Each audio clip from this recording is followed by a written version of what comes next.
Selamat datang! Setelah melalui tahapan editing, mulai dari import ke Lightroom, cropping, color correction, hingga exposure adjustment, kini kita sampai pada hasil akhir.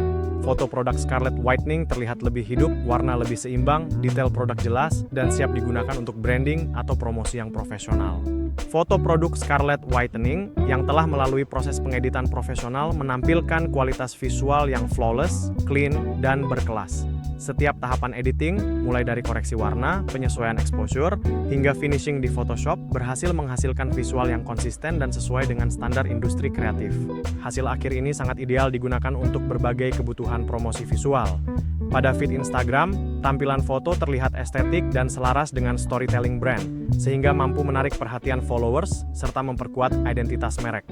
Untuk thumbnail marketplace seperti Shopee dan Tokopedia, produk tampil lebih jelas, cerah, dan profesional di tengah persaingan visual yang padat, sehingga meningkatkan peluang klik dan kepercayaan calon pembeli. Selain itu, kualitas resolusi yang tinggi dan kontrol tone warna yang baik membuat foto siap digunakan untuk kampanye digital maupun cetak, mulai dari banner website hingga media promosi skala besar seperti billboard. Dengan hasil ini, foto tidak hanya berfungsi sebagai visual pendukung, tetapi juga sebagai elemen strategis dalam membangun citra dan daya saing brand Scarlett Whitening. Pada pertemuan ini, kita akan membahas pengeditan foto menggunakan perangkat lunak, yang menjadi keterampilan penting dalam industri kreatif. Di era digital, kualitas visual foto sangat menentukan citra brand dan daya tarik konten, sehingga kemampuan editing menjadi hal yang wajib dikuasai oleh fotografer, desainer grafis, dan content creator. Dalam praktikum ini, kalian akan belajar mengedit foto secara profesional menggunakan Adobe Photoshop dan Lightroom yang merupakan software standar di industri.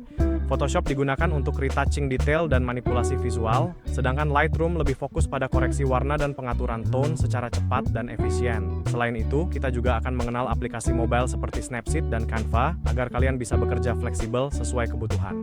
Tujuan praktikum ini adalah agar kalian mampu menghasilkan foto yang lebih estetis, konsisten, dan siap digunakan untuk berbagai kebutuhan promosi, baik di media sosial maupun platform e-commerce. Pada tahap awal praktikum, kita mulai dengan mengimpor foto ke dalam perangkat lunak editing seperti Adobe Lightroom atau Photoshop. Untuk hasil terbaik, foto sebaiknya menggunakan format RAW, karena format ini menyimpan data gambar lebih lengkap dan memberi fleksibilitas lebih saat proses editing. Namun, jika foto sudah dalam format JPEG, tetap bisa digunakan, terutama jika hasil mentah sudah cukup baik.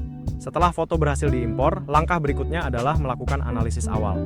Di sini, kita mengecek kondisi foto secara menyeluruh sebelum mulai mengedit. Misalnya, apakah foto terlihat terlalu gelap atau terlalu terang? Apakah warna kulit model tampak pucat atau terlalu kekuningan? Dan apakah komposisi gambar terlalu ramai sehingga perlu dilakukan pemotongan, cropping? Tujuan dari tahap ini adalah untuk menentukan bagian mana yang perlu diperbaiki terlebih dahulu sehingga proses editing selanjutnya bisa berjalan lebih terarah dan efisien. Dengan analisis yang tepat, kita bisa menghemat waktu dan menghasilkan foto yang lebih konsisten sesuai kebutuhan visual brand. Tahap kedua adalah cropping dan straightening, yaitu pemotongan dan pelurusan gambar untuk memperbaiki komposisi. Pada tahap ini, kita memotong bagian foto yang tidak penting atau mengganggu, seperti ruang kosong yang berlebihan, tepi background yang tidak rapi, atau objek yang tidak relevan. Tujuannya adalah agar fokus visual langsung tertuju pada subjek utama, misalnya wajah model atau produk. Selain itu, kita juga melakukan pelurusan, straightening, menggunakan fitur Straighten Tool.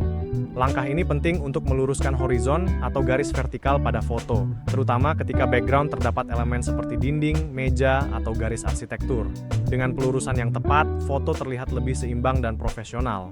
Tujuan dari tahap ini adalah untuk meningkatkan fokus visual, memperbaiki komposisi, dan membuat gambar tampak lebih estetis, serta siap untuk proses editing berikutnya. Pada tahap ini, kita melakukan penyesuaian pencahayaan dan exposure agar foto terlihat lebih hidup dan seimbang. Pertama, kita menyesuaikan brightness dan kontras. Brightness digunakan untuk mengatur tingkat kecerahan foto, sedangkan kontras mengatur perbedaan antara area terang dan gelap. Dengan pengaturan yang tepat, foto akan terlihat lebih jelas, tidak datar, dan lebih menarik secara visual. Selanjutnya, kita mengatur highlight dan shadow. Highlight diturunkan jika bagian foto terlihat terlalu silau atau overexposed, misalnya pada pantulan botol atau area yang terkena cahaya langsung. Sedangkan shadow dinaikkan untuk memperlihatkan detail pada area gelap, seperti sisi wajah atau area background yang kurang terang. Tujuan dari tahap ini adalah agar semua detail pada foto dapat terlihat secara merata tanpa terjadi overexposure, terlalu terang, atau underexposure, terlalu gelap. Dengan pencahayaan yang seimbang, foto akan terlihat lebih profesional dan siap untuk tahap editing berikutnya.